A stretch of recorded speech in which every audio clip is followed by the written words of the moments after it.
Itu sempat dihebohkan dengan adanya beberapa penggelembungan biaya ya saja.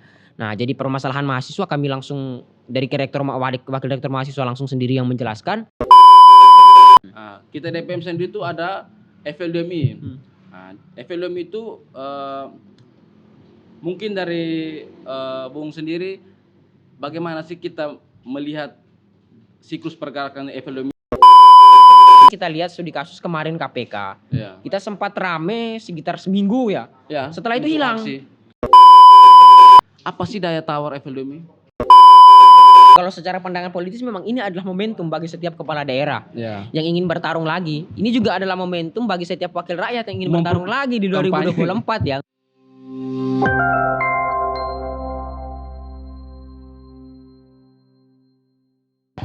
Baik, para penonton TNI Republik Bicara, kembali lagi bersama saya Benny.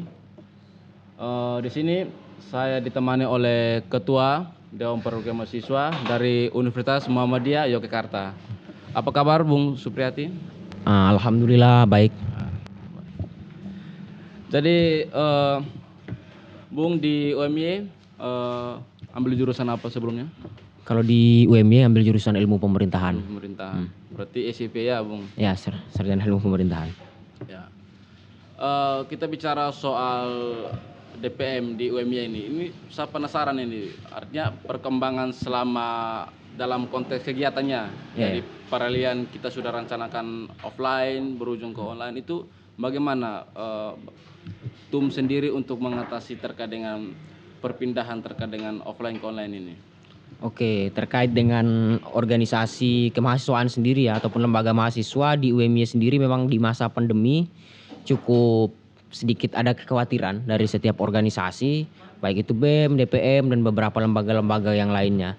Namun di DPM sendiri kita juga sudah mempersiapkan terkait dengan bagaimana proses transisi kita ya, karena memang ketika waktu masa transisi itu sudah di masa pandemi, pemilunya masa pandemi, kemudian pemilu juga dilaksanakan secara online. Jadi benar-benar segala aktivitas ataupun kegiatan memang sudah dipersiapkan untuk offline dan online gitu. Nah, tapi kemarin pada saat di masa kami kemarin, sampai sekarang sih masih, nah itu kampus memang agak sedikit melonggarkan aktivitas, tetapi tidak diperbolehkan untuk aktivitas di luar. Jadi untuk beberapa aktivitas, misalnya rapat, sidang, ataupun rapat koordinasi ya itu kita tetap melaksanakannya di kampus. Kalau memang awal-awal PPKM Januari Februari itu sempat kita alihkan semuanya online gitu. Tapi kalau untuk beberapa aktivitas kita sudah mempersiapkan terkait dengan antara online ataupun offline gitu untuk di DPM UMY sendiri. Oh, berarti kampus itu memberikan kelonggaran untuk kegiatan organisasi tapi yang berbasis urgensi saja. Iya. Tetapi tidak diizinkan untuk adanya kegiatan di luar untuk gitu. Kegiatan ya. Artinya itu salah satu bentuk bentuk keringanan untuk kegiatan mahasiswa. Baik. Terus terkait dengan polemik yang ada di internal, dalam hal ini kan kita legislatif sebagai pengawasan terhadap eksekutif ya. Jadi untuk bagaimana DPM sendiri melihat perkembangan perubahan dari kampus sendiri, kan misalnya kalau di kampus-kampus lain kan surat edaran terkait dengan kebijakan-kebijakan. Nah, yang lebih selama ini kita alami ya di kampus-kampus lain perihal keuangan. Nah, mungkin sedikit menanyakan terkait dengan apakah di UMY sendiri itu adakah tidak keringanan terkait dengan pembayaran UKT, SPP dan lain sebagainya.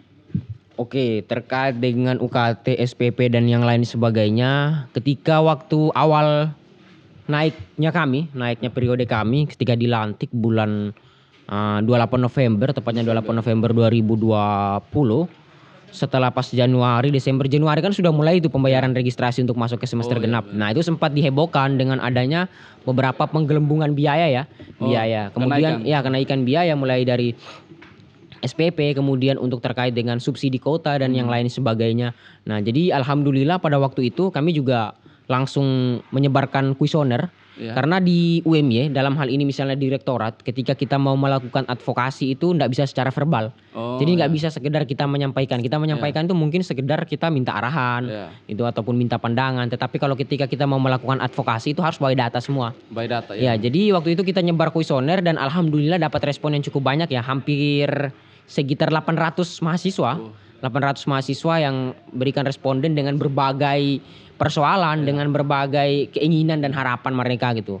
Nah, baik dari sisi keuangan, kemudian dari sisi kemahasiswaan dan juga dari sisi akademik. Jadi kita buka semua gitu. Nah, akhirnya pada saat itu juga kita konsolidasi awal dengan beberapa DPM fakultas, kemudian kita juga guide dari BEM, berkolaborasi juga dengan BEM dari Kementerian Risetnya untuk berkolaborasi bersama-sama dalam untuk menyusun ini untuk melakukan advokasi.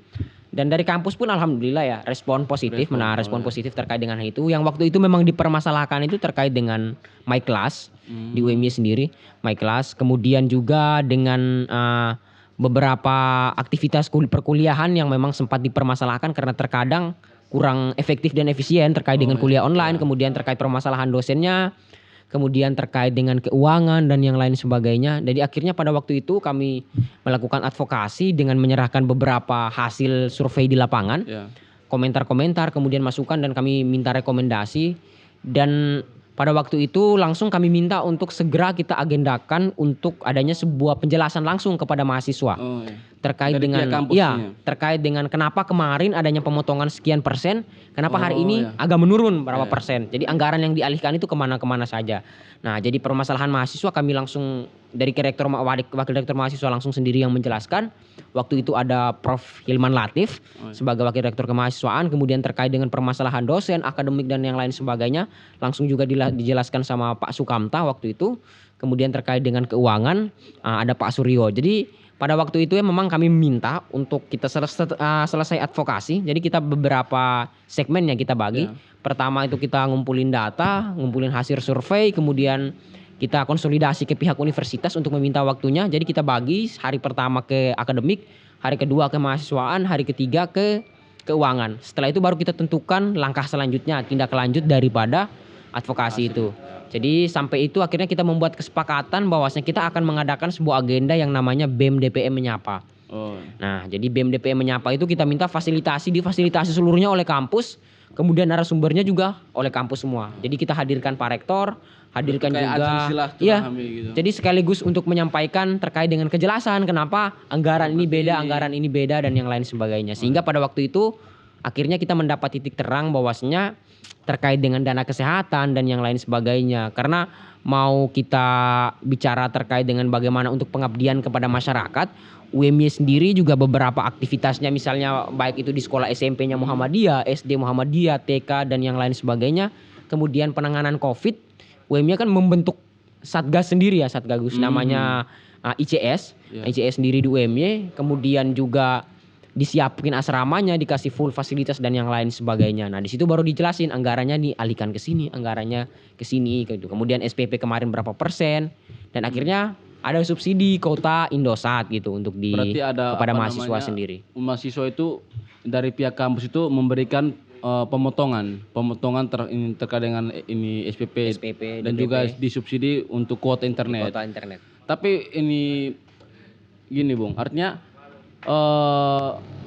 kalau semisalnya legitimasi kita sebagai organisasi intrakampus, sejauh yang Bung lihat di UMY sendiri, apakah ketika semisalnya organisasi intra, hanya bukan hal teknisnya kita menyampaikan aspirasi atau advokasi nantinya, tapi untuk kita meminta data terkait dengan mahasiswa aktif dan juga mahasiswa yang tidak membayar langsung ke pihak-pihak terkait, misalnya dalam hal ini keuangan dan pengajaran misalnya ya. Apakah itu kan by data kan tadi. Nah, apakah itu direspon dengan baik? Dikasih datanya gitu. Kalau untuk terkait dengan perihal itu alhamdulillah ya di UMY sendiri memang selalu mendapatkan respon yang baik dalam hal ini terkait dengan mahasiswa, kemudian bisa kita katakan cepat tanggap gitu dalam hal persoalan. Jadi ketika kita sampaikan Pak ada masalah ini, perihal ini, akademik ini, langsung ditelepon ke jurusannya, langsung ditelepon ke rektornya. Jadi ketika kita sampaikan ada masalah A, siapa dosennya? Namanya Pak ini, langsung hari itu juga ditelepon sama rektor, Mas ini ada agenda ini. Kemudian kemarin kan kami sempat untuk membentuk yang namanya student government ya, ataupun pemerintahan mahasiswa, sistem pemerintahan di mahasiswa. Nah itu kan kami harus sinkronkan Dengan peraturan statuta kampus, Statuta. kemudian peraturan yang ada di rektorat, Ya, kemudian benar. yang di atas sampai ke bawah sampai ke seluruh fakultas. Akhirnya kami ke sana meminta, Pak, kami minta Iya. peraturan dari kampus seperti apa biar kami bandingkan untuk Sinkronkan di dengan konsep yang kami buat nanti pada saat acara nanti. Alhamdulillah dikasih Dikasih. semua. Kemudian kita minta data. Misalnya ada survei dari kampus terkait dengan kepuasan mahasiswa, langsung dikirim. Ini mas survei dari mahasiswa, tapi harapannya jangan disebarluaskan ya, cukup teman-teman lihat, konsumsi untuk internal saja. ya teman-teman analisis gitu. Kemudian iya. misalnya ada respon dari apa, masukan dari apa, jadi bisa langsung ditanggapi gitu. Berarti antara kalau saya lihat tadi berarti antara pihak kampus sama pihak internal organisasi ini artinya sebagai mitra. Iya. Ya kan, Ya, sebagai mitra. Nah, itu yang harus contohkannya misalnya ya dicontohkan untuk kampus-kampus lain, untuk organisasinya itu. Dalam hal ini kalau sejauh ini saya lihat kita selama pandemi ini jangan kampus itu mematikan birokrasi. Benar. Untuk keberlangsungan terkait dengan organisasi mahasiswa dalam hal ini ya. Nah mungkin saya tidak tahu untuk di kampus-kampus lain. Nah sekarang kita beralih ke pergerakan nih Bung. Nah saya minta pendapat dari Bung sendiri, bagaimana sih kita melihat terkait dengan pergerakan mahasiswa pada hari ini? Apa ya, secara pribadi ataupun secara lembaga, apa ya, bisa kita katakan pergerakan mahasiswa hari ini mungkin berbeda ya. Bisa kita katakan dilematis gitu. Dilematis ya. Antara mau buat A ataupun mau buat B. Misalnya kan ada tekanan-tekanan atau ada intrik A, B, C, D lah segala macam dan yang lain sebagainya. Saya Berarti rasa ada faktor kepentingan atau seperti yang apa? pertama mungkin faktor kepentingan pasti ada ya. Ya. Maksudnya dalam setiap siapapun yang mengkonsolidasikan, siapapun Ya. yang nanti membawakan pasti ada, misalnya ada settingan ataupun ada faktor kepentingan dan yang lain sebagainya. Tapi saya rasa hari ini kita juga sudah masuk di era digitalisasi. Iya. Kita juga artinya hal-hal tidak semua pergerakan ataupun tidak semua aktivitas itu bisa kita lakukan itu dengan cara kita harus turun ke jalan gitu. Ya, berarti Kita harus ada peran melakukan. media Jadi, di situ. Iya, jadi ada purifikasi gerakan Iya. maksudnya lah, ada modernisasi, bisa kita sebut sebagai modernisasi gerakan. Iya. Kenapa saya katakan begitu? Bisa kita simpulkan bahwasanya perlu kita buat menjadi beberapa kategori, ada gerakan kualitas, ada gerakan kuantitas. Ya, Nah, benar. jadi ada hal yang memang perlu kita main secara etis, Ya. kemudian kita main secara logik, dan ada hal juga yang memang kita harus main. Jadi bisa kita katakan jihad secara konstitusi kita jalankan, kemudian secara ke lapangan kita jalankan. Jadi harus memang perlu adanya pembagian-pembagian itu gitu Itu untuk, namanya bagian manajemen strateginya di untuk situ. mainnya di situ. Ya. Sehingga gerakan mahasiswa itu tidak mati. Dalam hal ini misalnya kita lihat studi kasus kemarin KPK. Ya. Kita sempat rame sekitar seminggu ya. Ya, Setelah itu untuk hilang. aksi. Setelah itu Berarti- hilang lagi, mati gitu. Ya, terus muncul lagi Omnibus Law gitu. Nah, bisa kita bandingkan ketika gerakan di 98 itu serentak. Jadi dari Sabang Dikawal sampai Merauke, tuntas gitu. Iya, Iya. Sabang sampai Merauke itu mereka punya, kalau bisa katakan memang juga mereka punya targetnya satu. Waktu itu Orba harus diturunkan. Iya. Nah, target mereka. Nah, kalau kita sekarang kan kita enggak tahu kita lawannya sama siapa. Ya. Kita enggak tahu yang Musuh mau dalam kita. selimut mungkin. Iya, jadi kita enggak tahu kita mau lawan sama siapa atau kita mau advokasikan kemana. Kita jadi sistemnya oke kita aksi gitu. Tapi perlu kita jelasin juga, kita harus bisa menentukan yang mau target kita apa Ya. yang mau kita capai. Goalsnya apa? Iya, ya? yang mau kita ini gitu. Soalnya nanti kan gini, nanti pandangan orang lain, mahasiswa itu ketika turun ke jalan itu hanya ikut-ikut ramai aja kan gitu. Nah, mindset seperti ini artinya kita sebagai mahasiswa atau kita yang berorganisasi itu bagaimana kita membungkus dengan suatu semangat atau optimis ya. Nah, mengawal misalnya kasus-kasus yang seperti tadi Bung sampaikan itu. Berarti dalam hal ini ada suatu pergeseran yang sangat jauh ya terkait dengan pergerakan mahasiswa kali ini. Terkait dengan pengawal ini konsistensi mereka terkait dengan mengawal isu-isu dan bahkan juga ya kalau ada unsur kepentingan itu lumrah, tapi bagaimana memainkan kepentingan itu untuk kepentingan bersama. Seperti benar, itu. ya. Oke, baik. Soalnya terkadang itu apa ya, kepentingan pribadi bertemu dengan kepentingan kelompok, kemudian harus bertarung lagi dengan kepentingan banyak Kontradiktif, orang ya. gitu loh. Jadi bingung kita mau menuju Dilemanya kemana di situ. ya, dilemanya mahasiswa Ya. kayak situ. Kita mau buat A, ya ada senior kita di sini. Kita mau buat B, Ada ini dia punya turunannya, ya. Jadi secara hierarkis pun kita agak sulit, kemudian secara pengambilan kebijakan ataupun tindakan yang mau kita lakukan pun dilematis gitu. Bingung mau harus seperti apa. Solusinya gitu. kita kabur aja ini. Iya. Oke, baik. Berarti terkait dengan apa namanya perkakaan. Nah, mungkin kita DPM ya. Nanti kita DPM kan ada forum, kayak misalnya kalau di BM itu ada FBD, ada BEMNUS, ada juga BMSI ya. Nah, kita DPM sendiri itu ada FLDMI. Nah, FLDMI itu mungkin dari Bung sendiri bagaimana sih kita melihat siklus pergerakan FLDMI dari historisnya itu sampai sekarang itu bagaimana sih track record atau misalnya ada solusi apa atau formula baru untuk kita menciptakan bagaimana si FLDMI ini bergerak maju ke depan. Artinya kalau yang selama kita lihat FLDMI itu tidak berjalan sesuai dengan dia punya porsi. Kayak misalnya ada persoalan dengan di pusat fungsi legislatif untuk mengawal terkait itu, oh kok ini malah yang di sebelahnya ini yang lebih antusias. Nah itu kan lucu aja, marwah kita di mana gitu loh. Nah mungkin dari Bung sendiri mungkin ada formula baru untuk bagaimana sih kita membuat strategi untuk bagaimana sih terkait dengan FLDMI ini yang istilahnya mati suri ya. Iya, bisa katakan mati suri. Ya, suri ya seperti itu, Bung.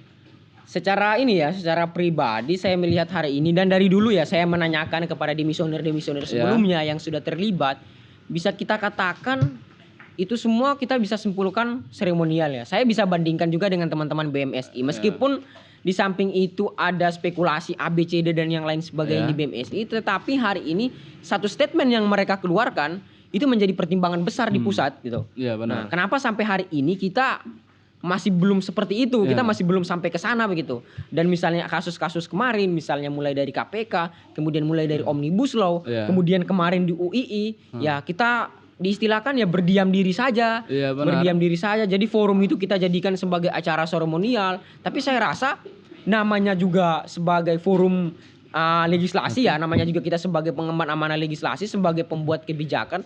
Saya rasa memang kita justru lebih menonjolkan sikap intelektual kita di sana. Maksudnya apa?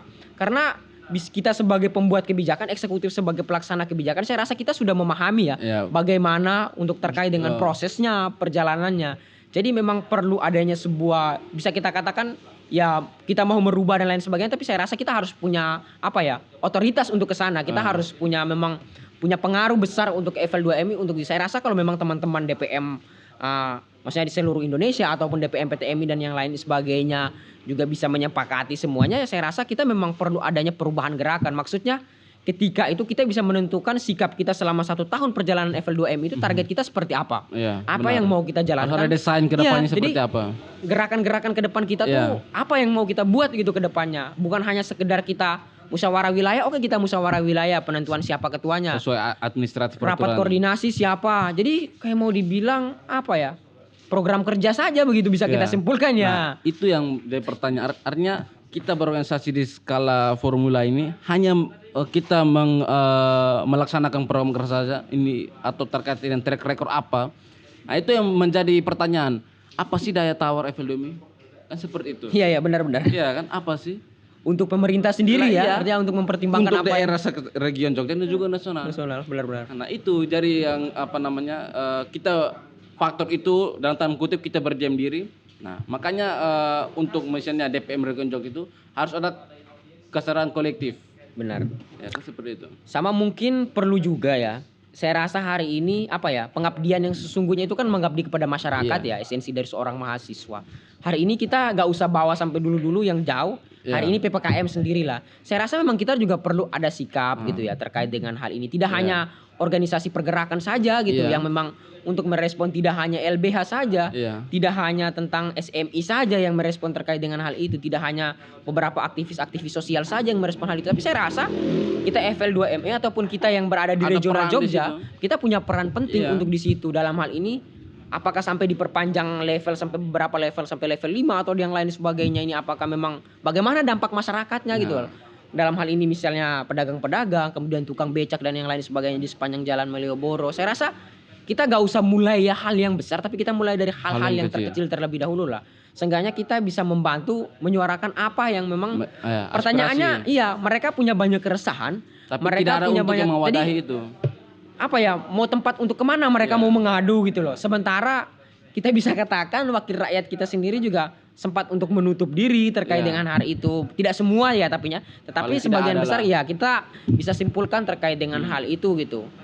Nah, berarti terkait dengan legislatif ini untuk FLM sendiri. Nah, berangkatnya ke sekarang ini PPKM ya, tadi Iya. saya singgung PPKM itu diperpanjang sampai 16 Agustus. Nah, mungkin PPKM ini dampaknya tadi para pedagang kaki lima yang notabene-nya informal ya pekerjaannya. Nah, itu bagaimana sih peran kita sebagai ini organisasi mahasiswa dan juga peran pemerintah sebagai untuk menyiapkan segala sesuatu yang dibutuhkan masyarakat. Nah, menurut pendapat Bung sendiri, apakah sekarang terkait dengan kebijakan bantuan segala macam selama pandemi ini, apakah pemerintah sudah menjalankan dengan efektif atau bagaimana?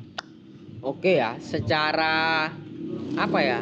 Secara politisnya ya, secara pandangan politisnya memang oke-oke saja Ya. terkait dengan hal itu. Dan kalau secara pandangan politis memang ini adalah momentum bagi setiap kepala daerah Ya. yang ingin bertarung lagi. Ini juga adalah momentum bagi setiap wakil rakyat yang ingin bertarung lagi di Kampanye. 2024 ya untuk menaikkan Benar-benar. elektabilitas. Ya. Nah, tetapi secara etis dan secara efektif dan efisien bisa saya katakan belum ya. Ya. Kenapa saya katakan belum? Karena tugas akhir saya juga saya meneliti terkait dengan hal itu, bagaimana proses tugas penanganannya akhir ya. Oh, ya. Bagaimana proses penanganannya di lapangan, bagaimana kasus-kasus yang ada di lapangan. Dan sempat ada yang menyinggung bahwasanya zona merah dan zona hijau naik dan tidaknya ataupun naik dan turunnya angka COVID-19 Ya. itu ditentukan oleh kebijakan. Hari ini bilang kebijakannya hijau ya oke bisa hijau. Ya. Hari ini bilang naik, dan juga ada juga yang memberikan analogi bahwasanya hari ini di stop rapid test, maka hari ini juga angka COVID itu menurun gitu. Nah, Berarti dalam tanda kutip masih ada permainan di dalam situ ya. iya bisa kita simpulkan seperti itu ya, bisa kita simpulkan dari hasil di lapangan yang Iya. jadi kita berbicara di sini bukan hanya terkait dengan asumsi pribadi ya, Iya. tapi memang beberapa Ini hasil di lapangan disampaikan langsung terkait dengan hal itu. Kemudian yang kedua sendiri, saya rasa apa ya? Kita kasih analogi ya, misalnya saya memberikan uang kepada Bung 10.000 Iya. dengan kemudian yang kedua saya memberikan cara kepada Bung untuk bagaimana mendapatkan uang 10.000. Jadi pemerintah itu memberikan uang 10.000 tetapi tidak bisa memberikan bagaimana dalam hal untuk proses untuk mendapatkan uang 10.000 itu. Jadi Ya. sekedar ngasih Solusinya uang, ya bagaimana? ngasih uang, tetapi nggak mau untuk menjelaskan bagaimana uang itu bisa diputarkan untuk menghasilkan yang lebih banyak Iya. gitu kan. Dalam hal ini kan bisa kita katakan bukan berarti kita simpulkan bahwa itu memanjakan masyarakat, tugas Iya. pemerintah untuk melayani masyarakat ya. Iya. Tapi kebanyakan juga yang di lapangan itu menyampaikan kita berani saja melakukan karantina wilayah selama 2 bulan total Iya. dengan jaminan masyarakat itu dihidupi sama pemerintah, Iya. pemerintah menjamin segala kebutuhan masyarakat, segala isi masyarakat. Saya rasa kasus COVID-19 itu bisa menurun gitu. Iya. Kenapa? Karena hari ini kita mulai dari PSBB, PPKM diperpanjang sampai kapanpun tetap ada aktivitas gitu. Misalnya malam jam 9 ada patroli dan yang lain sebagainya. Orang tetap melakukan kerumunan di siang hari. Apa bedanya dong? Ketika di malam hari dan di siang hari kita melakukan pencegahannya di malam hari, tetapi di tempat lain kan pasti ada. Iya. Tetap ada kerumunan dan yang lain sebagainya. Saya rasa apa ya? Tumpang tindihnya kebijakan ini juga membuat masyarakat pusing gitu terkait dengan hal itu. Adanya kebijakan yang di pusat yang berbeda dengan kebijakan di daerah, daerah pun berbeda dengan kebijakan yang ada di desa, kecamatan dan yang lain sebagainya. Di kabupaten misalnya dilakukan lockdown. Di desa ya dibebasin seperti biasa melaksanakan Tidak merata untuk aktivitas. terkait Jadi dengan- tidak apa ya, tidak merata atas Ya. sampai ke bawah gitu. Nah, jadi ini juga merupakan satu catatan kritis juga untuk kita terkait dengan hal itu. Dan misalnya kalau pemerintah sendiri terkait dengan untuk bagaimana terkait dengan regulasinya, saya rasa terkait dengan undang-undang terkait dengan karantina wilayah itu, Iya. yang mana misalnya di masa wabah atau di wabah penyakit dan lain-lain sebagainya dilakukan karantina wilayah, namun pemerintah menjamin hak-hak ataupun kebutuhan dari masyarakat. Apa ya? Kita bekerja dari rumah, misalnya yang ASN ataupun yang lain sebagainya boleh bekerja dari rumah, boleh tidak melaksanakan aktivitas, tapi setiap bulan kan kita ada gaji. Iya. Mereka ada gaji. Nah, bagaimana dengan nasib mereka yang cuma mengandalkan dayung sepeda Iya. itu dari 1 kilo ke 1 kilo cuma penghasilannya 30.000, penghasilannya 40.000 gitu. Ketika tidak di masa pandemi saja penghasilan mereka terbatas, apalagi ketika pandemi hari ini pandemi dan hari ini PPKM yang diperpanjang terus sekian terus hari menerus. diperpanjang begitu loh. Iya, benar. Nah, jadi kasihan juga gitu. Kemudian segala aktivitas kita juga kalau mau kita katakan segala bentuk apapun kebijakan hari ini bisa katakan dikomersialisasi ya. Iya. Ya bisa kita simpulkan seperti Iya, itulah. betul. Ya kita simpulkan seperti itu karena hari ini kita mau berangkat kemanapun Ya kita harus ada sertifikat vaksin. Vaksin. Kita harus ada Lebih rapid. takut vaksin, kartu vaksin ini nggak ada daripada Ya, duit nggak ada. daripada ini yang nggak ada, lebih repotnya di situ. Iya benar. Nah artinya begini Bung, artinya selama ini kita harus kemungkinan itu bisa jadi benar apabila tidak ada tanggapan pas dari pihak pemerintah sendiri kan seperti itu. Nah makanya dari situ apa namanya kita sebagai organisasi ya saya lihat beberapa aksi-aksi beberapa organisasi internal maupun ini eksternal sudah melakukan aksi kemanusiaan. Nah, salah satunya mungkin aksi kemanusiaan itu yang sangat efektif untuk membantu masyarakat sekarang. Nah, mungkin ada semisalnya ada perkumpulan dari organisasi apa ya misalnya internal kampus 1 berkolaborasi dengan seperti ini. Nah, mungkin di UMI sendiri ada tidak kasih misalnya untuk bantuan misalnya terhadap mahasiswa yang terdampak seperti itu.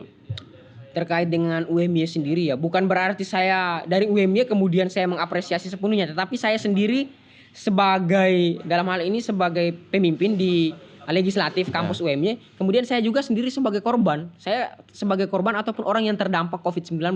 Jadi bisa kita katakan alumni COVID-19 lah kemarin sepatnya. Jadi saya sendiri merasakan secara langsung ya. Jadi ketika kita rapid test misalnya di luar, kita datang minta untuk uang kita dikembalikan, akan dikembalikan uang kita. Obat yang kita misalnya beli di luar, berapapun harga obatnya akan dibayarin sama kampus. Kemudian selama kita 2 minggu dilakukan karantina, UMY sendiri kan menyediakan asrama. Jadi asrama putra itu ya, asrama putra itu dijadikan sebagai tempat karantina untuk mahasiswa yang positif. Jadi selama 2 minggu itu makan kita sehari 2 kali. Dikasih makannya sehari 2 kali dari UMY Boga sendiri ya, langsung diantar makannya, vitamin kita, kemudian segala bentuk kebutuhan kita. Di samping itu kita juga disupport secara mental dan psikologi. Terkadang ada nonton film, terkadang selalu diberikan motivasi. Dan di UMY sendiri konsepnya itu dibagi lagi per jurusan. Jadi terkadang setiap jurusan itu berlomba-lomba untuk memberikan support kepada mahasiswanya yang terdampak. Jadi tiba-tiba ada yang antar nih, ini dari hamba Allah gitu kan.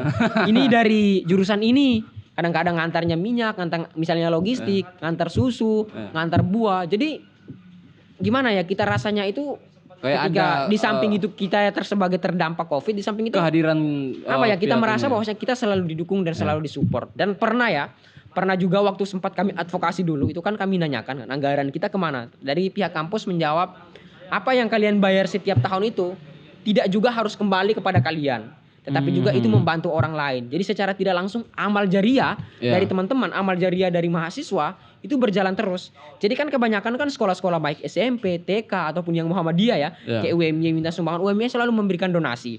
Kemudian juga ketika ada teman-teman yang sakit, kecelakaan, bayarnya itu sampai misalnya 100 juta, 200 juta tetap diganti sama kampus.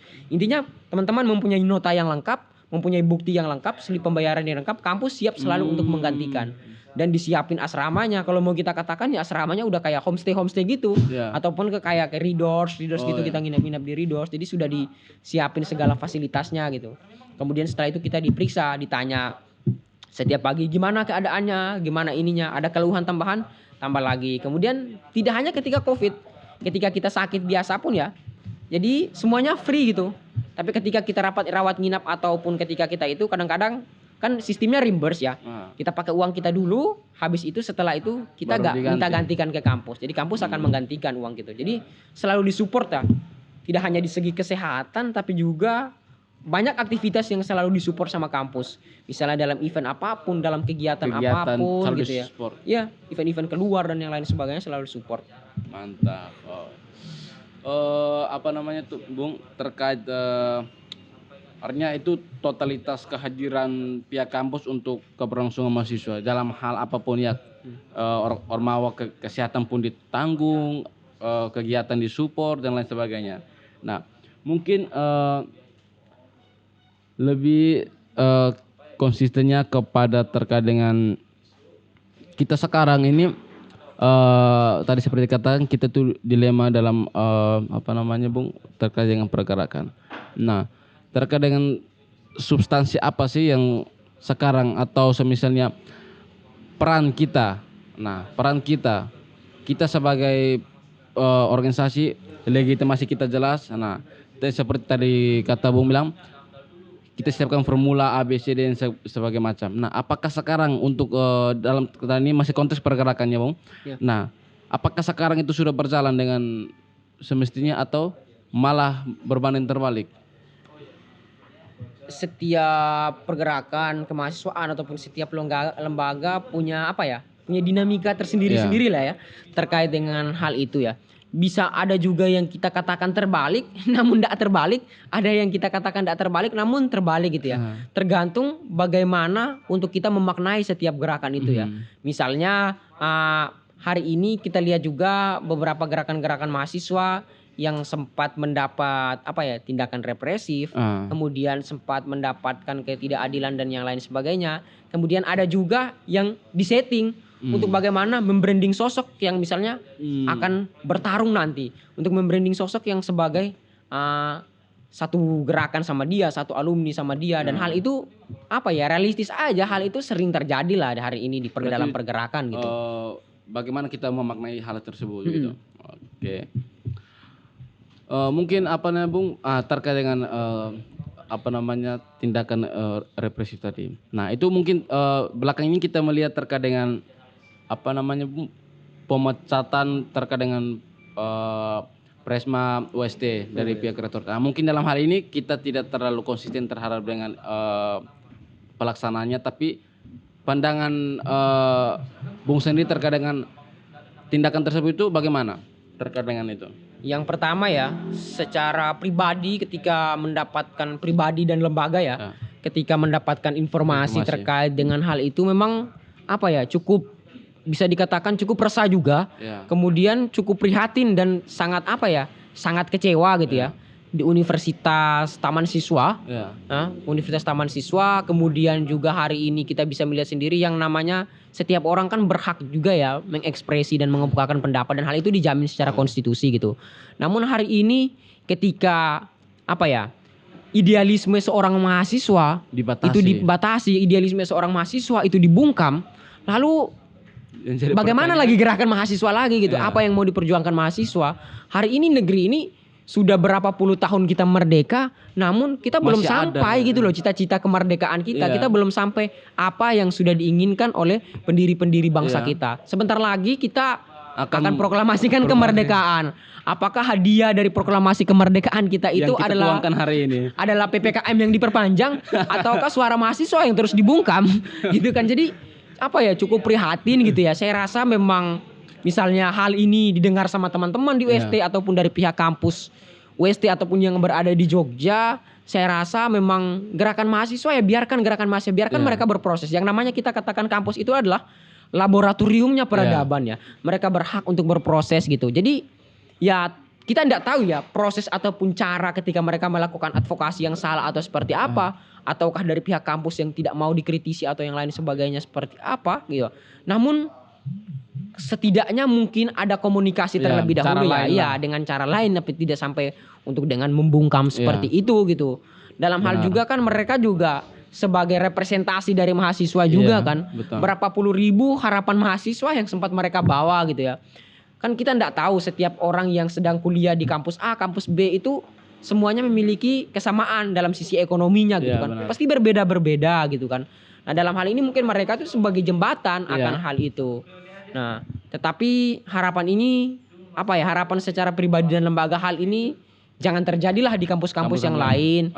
Jangan terjadi. Iya, sangat disayangkan juga ketika idealisme seorang mahasiswa itu ya benar-benar dibungkam gitu ya. Apa ya? Senjatanya seorang mahasiswa itu tak lain dan tak bukan ya idealisme gitu. Meskipun kita realistis saja ya. Hari ini idealis mungkin besok jadi kapitalis kan kita enggak tahu ya. Bisa kemungkinan itu bisa kemungkinan bisa terjadi kapan saja gitu ya. Tetapi ya memang perlu juga kita mumpung kita masih mahasiswa, mumpung kita masih menyandang status sebagai orang yang sudah diwakilkan untuk sebagai pemimpin ya, kita harus bisa untuk memperjuangkan ataupun bisa mengakomodir segala kepentingan yang ada gitu. Ya. Baik, mungkin yang terakhir terkait dengan apa namanya Republik kita Indonesia kali ini. Terkait dengan bagaimana ini kan kalau diharapkan terlalu kayak bagaimana ya terlalu berharap lah gitu terkait dengan PPKM atau pandemi seperti ini apa yang maksudnya suatu solusi konkret terkait dengan kita Indonesia untuk menghadapi terkait COVID-19. Apakah kita harus hidup berdampingan atau mau seperti apa? Yang pertama apa ya?